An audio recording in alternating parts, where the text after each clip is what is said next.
sa breaking news. Hindi pa po ito tinatalakay.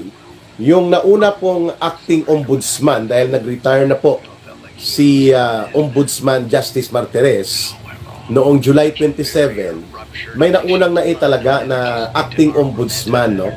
Ang apelyido Castillo. I think nanggaling po siya sa Court of Appeals, no? So, she was an acting congresswoman. Hindi ko pa po nakukuha ang confirmation na pinalitan na siya ni Dante Vargas.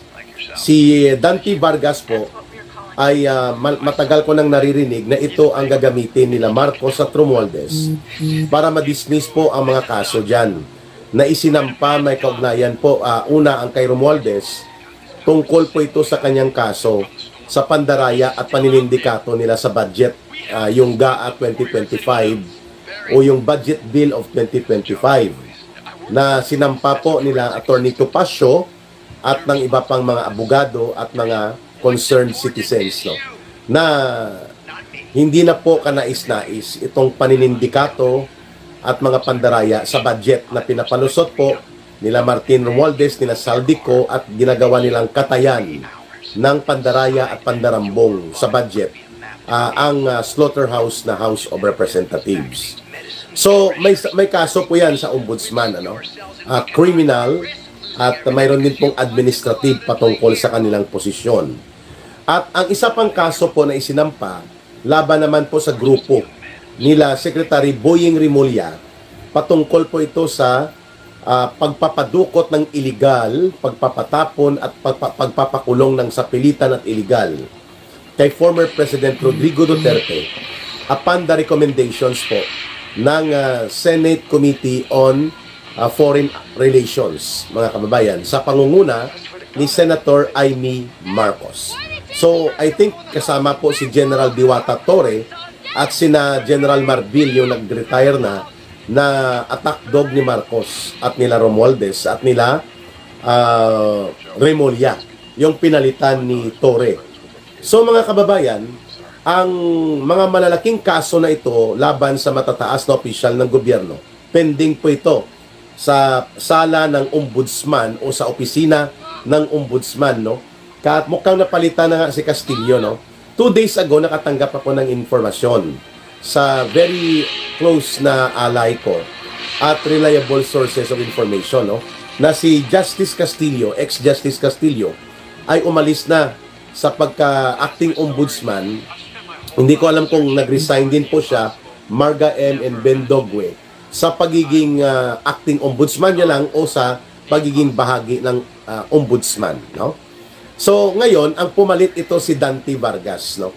Ang agenda according to reports ay ipawalang sala po hindi lamang sila Romualdez at sila Saldico at iba pang mga inakusahan tungkol po sa pandaraya ng budget, kung hindi pati po ang pagpapawalang sala o ang pagkakadismiss sa pending cases ni Rimulya at ng mga kasamahan niya dyan po sa ombudsman. At then ang game plan ay ipapasok po at ilalagay si Rimulya bilang panibagong ombudsman.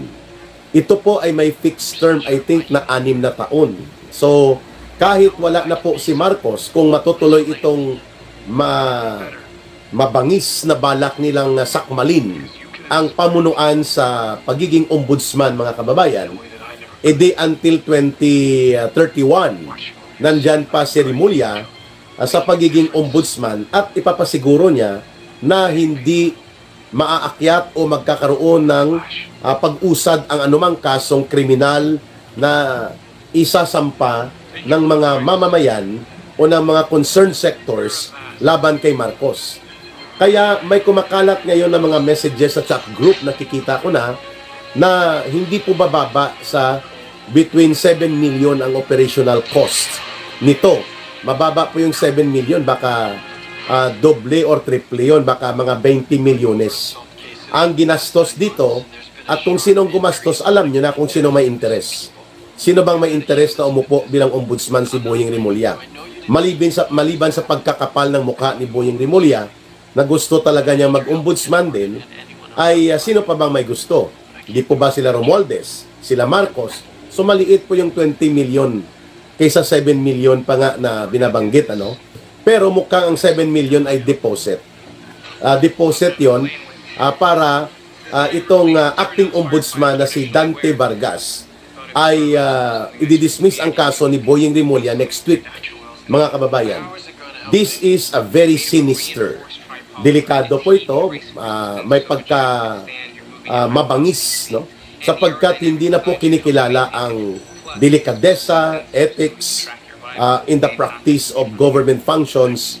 At itong si Boying Rimulya, from the very start, may conflict of interest sapagkat may pending case ka nga sa ombudsman and then nag-apply ka pa sa pagiging ombudsman. Di po ba?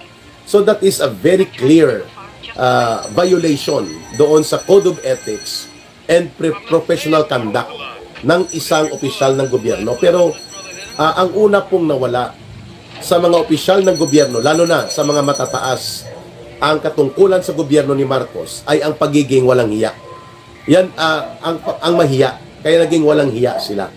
Ang unang nawala po nang umupo itong administrasyon ni Marcos ay ang pagiging mahiyain o magkaroon man lang ng hiya at delikadesa.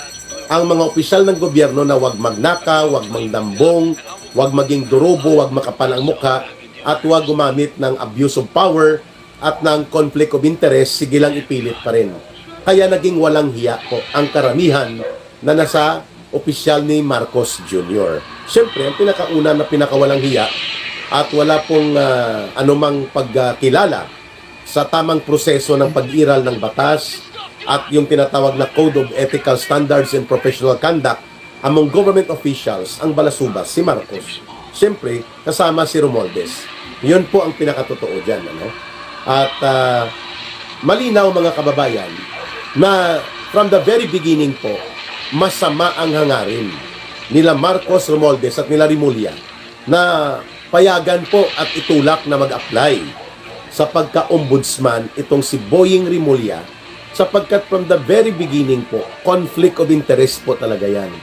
Ay may pending case ka nga sa ombudsman. At pangalawa, politiko ka at ang mga pamilya mo. So therefore, ang unang priority ng ombudsman, kung ikaw ang magiging ombudsman, malinaw na i-absuelto mo, palulusutin mo ang sarili mo at ang iba pang mga konektado sa iyo at mga politiko. At kilalang kilala ito si Boying Rimulya na ganyan po ang laro nila sa politika. Marumi. Marumi ang laro nito sa politika nila. Ngayon, sa pamamagitan po nitong pangyayaring ito mga kababayan, mukhang tumama ang ating source nang sinabi niya na si Acting Ombudsman Castillo, babae ito si Acting Ombudsman Retired Justice Castillo ay magbibitiw na po at nagbitiw na nga pala noong Friday. At mukhang si Dante Vargas na ang Acting Ombudsman at by Tuesday or Wednesday daw, lalabas na ang posibilidad na dismiss ang kaso nila Boying Rimulya at mga kasamahan niya, malamang pati si Diwata Torre at saka sila Marbil. Kasi pinagsasampahan ito ng kaso sa ombudsman. So, ang lumalabas na pinaghandaan talaga ng malaking pondo upang magamit po ang itong posisyon ni Dante Vargas bilang acting ombudsman na kapag inappoint na ni Ginoong Marcos, si Boying Rimulya ay dismiss na po o naibasura na ang mga kaso hinggil po sa pagkakaroon ni Boying Rimulya ng mga paglabag sa batas nang ipinatupad po nila in his capacity as Department of Justice at sa utos nila Marcos, kasama po sila Romualdez na nagplano nito at maniobra at ipinatupad po nila ng magkapatid na Rimulya, John Vic Rimulya ng DILG at si DOJ Secretary Boying Rimulya, and then ito pa po ang mga alipores nila sa kapulisan, si General Marbil na attack dog nila noon at ang kanilang pitbull na si General Diwata Torre. So lahat ng ito po ay nakita ng taong bayan kung paano nilapastangan, nilabag, inikutan ang batas at ginamit ang batas para illegal na ipakidnap, ipapadukot at ipapatapon at ipapakulong sa isang bogus na entity si Pangulong Rodrigo Duterte. Yan po ang naging dahilan kung bakit naisampahan po ng kaso itong si Boying Rimulya dyan po sa Ombudsman. Criminal cases din po yun, ano? At may administrative po na mga kaso. Ngayon, itong si Boying Rimulya, dahil nga, sabi ko nga kanina, ang unang nawala nang umupo po itong gobyernong Marcos among the top level officials and even in the many officials of the government, ang unang nawala po ng simula na magluklok na sa kapangyarihan nila si Marcos at ang mga aliporis niya ay ang tinatawag na ethical standards and professional conduct among government officials. So, nagiging walang hiya at walang delikadesa ang karamihan sa mga matataas na officials sa ilalim po ng administrasyong Marcos Romualdez. At yan po, pinangungunahan ni Marcos. Kaya wala pong kahihiyan at walang kadilidelikadesa na nag-apply at giniit ni Boying Rimulya ang kanyang sarili para ang ombudsman na pwesto na magre-retiro na si Justice Martires ay makukuha niya. So ano po ang layunin? Bakit ginawa ito? This is not about the ambition of Boying Rimulya personally para maging ombudsman siya, no? Sa mga kababayan natin, ito po ay may pangmatagalan at isang komprehensibong plano po kung bakit ipinilit at ipinipilit na mailuklok bilang ombudsman si Boying Rimulya. Pero bago natin puntahan po ang perspective and context o yung konteksto at perspektiba bakit po si Boying Rimulya ay ipinipilit na ipwesto at mailuklok bilang ombudsman. Puntahan po natin muna itong iskandalo ng pagkakabulgar that acting ombudsman Dante Vargas ay itinuturo po ayon sa mga aligasyon at kumakalat nito may deposito na daw na 7 million pesos. Yan ang lumalabas ngayon. May deposito na 7 million pesos as operational expenses, no? Mga kababayan. So may kasunod pa daw. Bago ako sumampa sa ating live stream, ay pinaghahandaan na ang additional 50 million na para kumpleto at ang rekado at buto-buto para po mapadismiss, maibasura na ang mga kaso na nakapending laban kay Boying Rimulya ay mga 50 million pa daw ang kasunod, mga kababayan. And ang source of information ay alam niya ang kalakaran sa loob ng ombudsman. At hindi ko na po sasabihin sapagkat naging intelligence network po sila ng ombudsman hinggil sa mga case build-up, pangangalap ng mga impormasyon. Itong source natin po, ang ilang grupo nila ay nakakapagbigay ng impormasyon sa ombudsman. So they have established a network of intelligence and information support network inside ombudsman. At lumalabas nga, tumugma sila. Nang sinabi nila, bantayan mo ka Eric before the weekend ay magkakaroon ng panibagong acting ombudsman sa katauhan po ni Dante Vargas. At lumabas nga, kaninang umaga nakita ko ang acting ombudsman na daw si Dante Vargas.